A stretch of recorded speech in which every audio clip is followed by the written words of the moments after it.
All right, welcome back. So we are getting ready to look at houses, but before we go look at houses, I want to throw some things out that you may not always think about when you are looking at houses. So I've talked to you about your 5-year plan, and I've talked to you about your goals and your needs, and that's absolutely where the focus should be.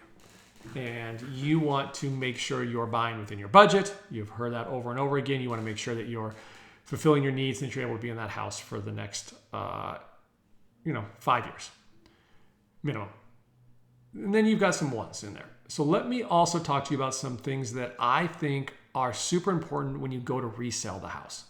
No matter what you think, at some point, you're probably going to want to resell that house. And so just some of my little observations in real estate. The saying is location, location, location, right? You all heard it. You've heard location. I think it actually goes a little bit deeper than that. Number one, houses on busy streets have trouble selling. Houses on busy streets have trouble selling. Schools matter. Whether or not you have children or plan to have children, school districts absolutely matter.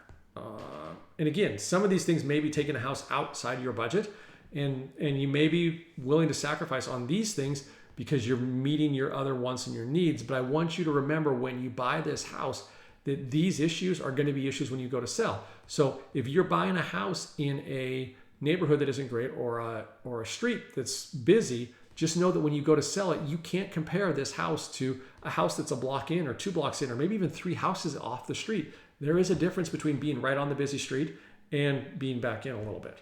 The other thing that is especially interesting to me is what direction the house faces. It seems to me that a house that has a front door that faces south and a backyard that faces north is absolutely enjoyed by my clients the most.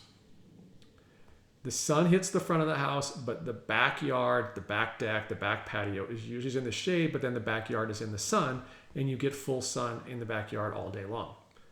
If the backyard faces to the east, you get the morning sun, but then you lose it in the afternoon. And if it faces to the west, you get that hot afternoon sun. Or, this is the backyard faces to the west. Sometimes you're sitting back on that deck and you just can't enjoy your deck. You can't enjoy the summertime because your deck is just out there getting blasted in the summer afternoons. So lot direction, schools, location, busy roads, absolutely are some of the things that cause my clients headaches later on. Either they didn't think about it when they bought them, they didn't realize it when they bought them, or when they go to sell. And then the last thing is access. And this isn't always as big a deal to the next buyer, but my clients commute.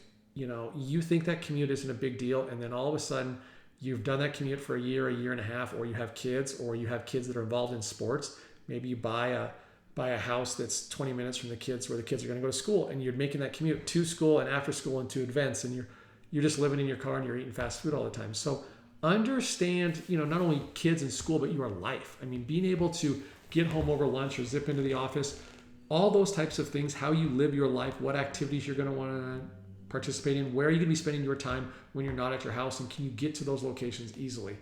Absolutely matters. So stay within your budget. Make sure you know your absolute must-haves. But these are some of the things that I just wanted to throw out there to think about that I find that clients don't always think about, and they wish they would have. So that's what I've got for you in this video, and we are going to move on.